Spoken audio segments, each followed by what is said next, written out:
We move through storied lands. Places and landscapes can be considered as types of narrative, whilst we use other forms of story to understand our own relations to the geographies around us. Conventional maps, for example, are a form of story, whilst the geographical theories that always show us the way are also a form of fiction.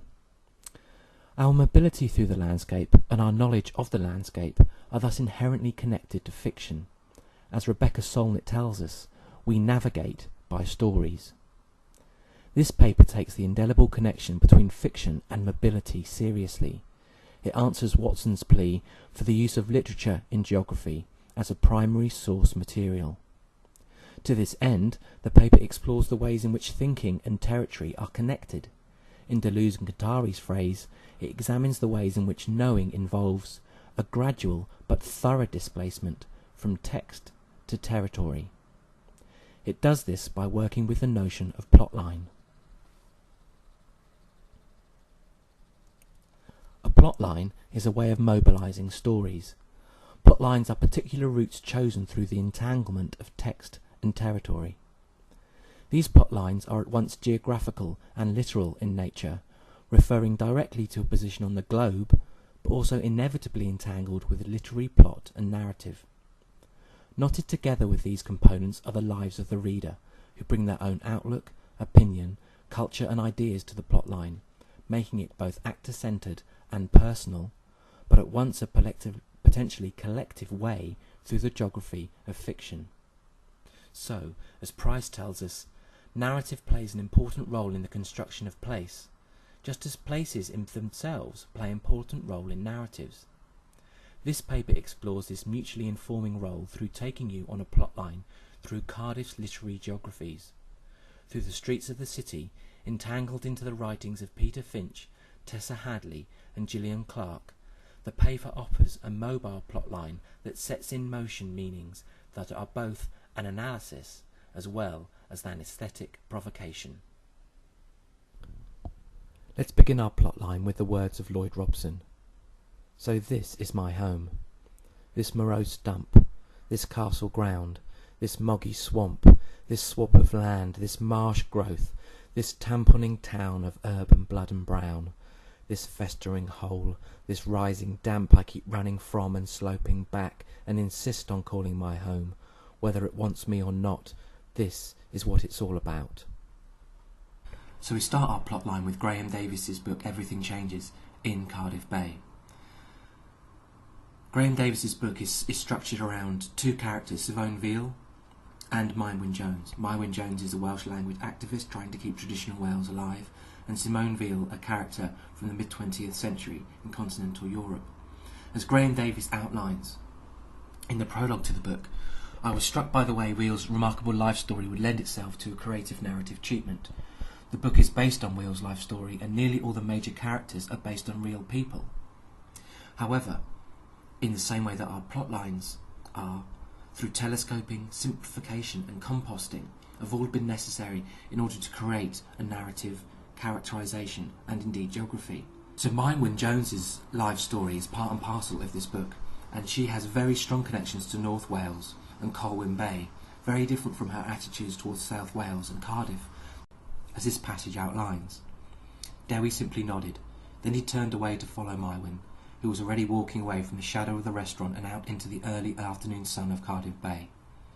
Behind her was the sunlit expanse of the sea, and beyond that to the south, the world. But Mywyn had her face set away, heading north. The author Graham Davis says that this passage shows the limitation of her worldview, seeing things primarily and perhaps solely as political, seeing the places as cultural material rather than the way the actual inhabitants who live there live out their lives. What Simone Veal would call the warm human environment for human souls. For Mywyn, every place she looks at, we see her obsession. We only see the world through the prism of the reality about the Welsh language. Her disconnection from Cardiff, Graham Davis says, is largely intended to show there are limitations in her strengths. Her strengths, that wonderful implacability and commitment she has, is also a weakness, because she can't see the world in any other way. She can only see what speaks to her cause. We see this too as our plotline goes into the heart of Cardiff. Dewi and Meinwin are in a taxi. The taxi passes scores of other premises named after places and people who have nothing to do with Wales: St Kilda, Holmley, the Lincoln Hotel. Meinwin habitually scanned the written evidence of her environment for signs of change, growth or decline in the language's fortunes. Every street was a fever chart to her of her sick nation. Renaming was one of the most galling aspects of the colonisation.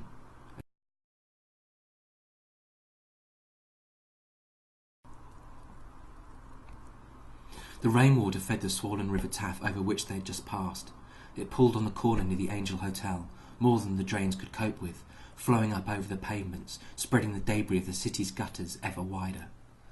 These riding tide waters brought the image of Cwm Tryweryn to Meinwin's mind, like a recurring dream.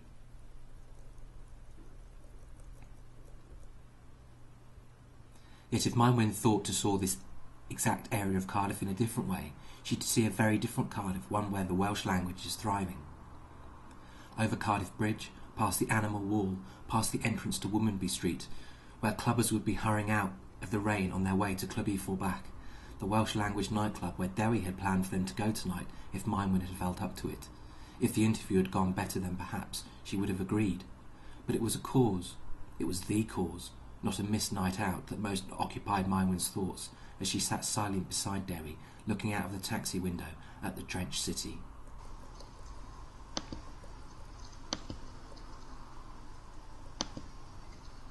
Our plotline now goes into Roath, as Meinwin and Dewi move to where they're going to stay the night, and here we leave Everything Changes and move into Peter Finch's Cardiff, Peter Finch's Roath. We're in Roath now, the classic workers' town. Mesh terraces spread east from the industrial city. The name has a hard, pre-British sound. There's a theory that I like enormously that the city should never have been called Cardiff in the first place. Its original name was Roath. Ptolemy, the early Egyptian warlord and geographer who compiled the first world maps from the gossip of itinerant mariners, has a place called Ratos Thatibios, scratched in on the papyrus, next to the Taff, more or less where Cardiff Castle came to stand. Say that word a few times, you can make it sound like Roath. Roath, with its hill-fort-sited church, mill and manor house, remained a village until the 19th century, when Butte's industrial expansion filled the fields between the two places with tenements and streets. Roath, capital of Wales, could have been. In the heart of Roath is Waterloo Gardens, on the southern edge of Roath Park. Coming past Waterloo Gardens in the summer mid-evening, you can see the attraction, says Peter Finch. Tight grass, wide beds, paths that snake, unsullied benches, no cycling, on all four entrances. This fails to stop kids on fat-tired two-wheelers from steaming through, breaking the thin lower branches on the park's new cherry trees and frightening the dogs. But it doesn't happen much. This is the park where the Silver Band plays on Sundays, and you take your babies to teach them to walk. Over the years, Peter Finch says, this area of Cardiff has developed its own mythology. I'm now sitting in Roath Lake Cafe, Terra Nova, adding my own mythology to the area. I'm sitting with a large black Americano looking out on a greyish afternoon, the grey-green cocoon of rain falling, as Tessa Hadley, author of The London Train, would put it.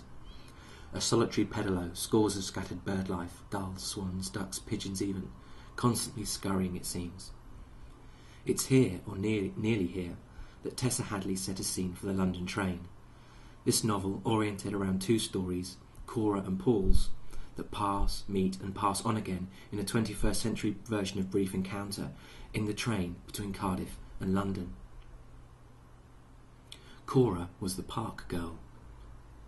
The girl of this park, Roath Park. Cora and Frankie and the children processed across the road and along beside the iron railings to the park gate, bearing, as well as the baby, blankets and cushions, shrimping nets, picnic supper, plastic cricket ball and tennis ball, a bottle of rosé and glasses. Both women knew they must look like an idyll from the kind of old-fashioned children's book they used to read.